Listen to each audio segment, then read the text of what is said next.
Bonjour à tous. Alors, aujourd'hui on va parler de Can't Hurt Me. Bon, c'est écrit à l'envers parce que... En tout cas, dans le retour c'est écrit à l'envers parce que je me filme avec mon téléphone et que j'ai pas de caméra. Can't Hurt Me, donc plus rien ne peut me blesser. J'en ai déjà beaucoup parlé sur cette chaîne, tout simplement parce que j'adore ce livre. Et j'ai envie d'en parler davantage. Et d'ailleurs, dans la vidéo que j'ai faite sur Can't Hurt Me, ce livre a changé ma vie, beaucoup m'ont demandé de revenir sur chaque chapitre en détail. Non pas que je pense avoir la légitimité de le faire, par contre c'est un bouquin que j'ai beaucoup lu, et qui m'a beaucoup parlé, qui m'a beaucoup inspiré, et je dirais même en fait qui a changé ma vie, hein. C'est pour ça que j'avais fait une vidéo qui s'appelait littéralement comme ça. Et aujourd'hui, du coup, je vais vous parler d'un des concepts de ce livre, dont parle David Goggins, qui s'appelle le miroir de responsabilité. The Accountability Mirror, en anglais. Alors, en anglais, accountability, ça se traduit pas exactement par responsabilité, mais c'est la traduction la plus proche que j'ai pu trouver. Parce qu'en fait, accountability, c'est rendre des comptes. Donc c'est au-dessus de la responsabilité. Mais vous allez voir, ça va quand même marcher, ça ne va pas nous empêcher de nous dépasser. Tout simplement, ce concept de miroir de responsabilité, c'est assez simple. Je pense que vous avez déjà entendu sur les balbutiements, les débuts du développement personnel, c'est allez vous regarder dans un miroir et dites j'ai confiance en moi, je suis une belle personne, machin. Bon, ça c'est de la merde. Je suis désolé si vous faites ça, franchement, ça sert à rien. C'est même pas de l'auto-persuasion parce qu'en fait vous n'arrivez pas à vous persuader. Ça sert à rien de se dire devant le miroir le matin j'ai confiance en moi, je suis un chat, tout ce que vous voulez, si après à la récré vous vous faites voler votre doigt, votre goûter ou vos cracottes goût fraise. Désolé là, pour la violence que je lâche, mais là comme je sors de la douche froide, j'ai pas mal d'énergie. Le miroir de responsabilité, c'est tout simplement se rendre compte des défauts que vous avez, pas des qualités, parce que vous avez d'autres occasions et d'autres opportunités de vous rendre compte de vos qualités, mais là c'est vraiment de vous rendre compte des défauts que vous avez, et surtout des défauts qui vous posent problème. Parce que vous pouvez avoir des défauts et vous dire, bah écoutez, je suis comme ça, et voilà, je vais pas changer, et grand bien vous en fasse.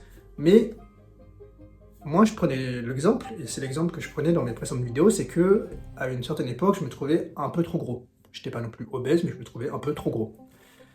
Et en fait, quand j'en parlais, parfois certains amis me disaient mais non, t'es pas gros, t'es normal, etc. Bon, ma grand-mère me disait carrément que j'étais squelettique, alors que j'étais un peu, un peu fat, mais ça c'est les grands-mères.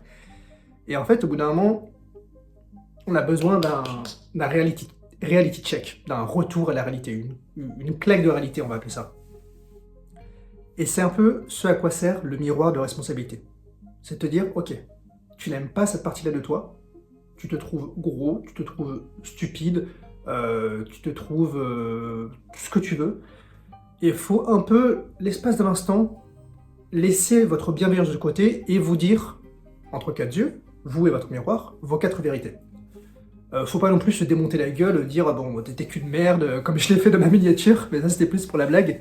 C'est vraiment juste voilà, les points que vous voulez corriger dans votre vie et comment vous pouvez les aborder, les corriger, les solutionner.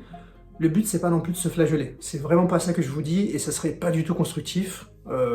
C'est pas de se mettre dans l'échec et de faire une dépression après.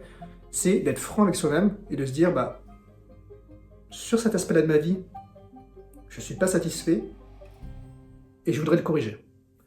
Après, on verra comment faire. Mais déjà, la prise de conscience, c'est la première étape de la résolution d'un problème. C'est de ça dont je voulais parler aujourd'hui, c'est le miroir de responsabilité. Je vous encourage à faire cet exercice. Vous n'êtes pas obligé de le faire devant un miroir. David Goggins, lui, littéralement, le fait devant un miroir. Moi, je ne l'ai pas forcément fait devant un miroir, je l'ai fait en méditant, en écrivant dans un journal, en étant allongé, en réfléchissant. Le but, c'est de faire une introspection en vous-même. Il y a forcément quelque chose qui vous dérange, sinon vous ne seriez pas sur cette vidéo. Donc, moi, c'est le conseil que je vous donne.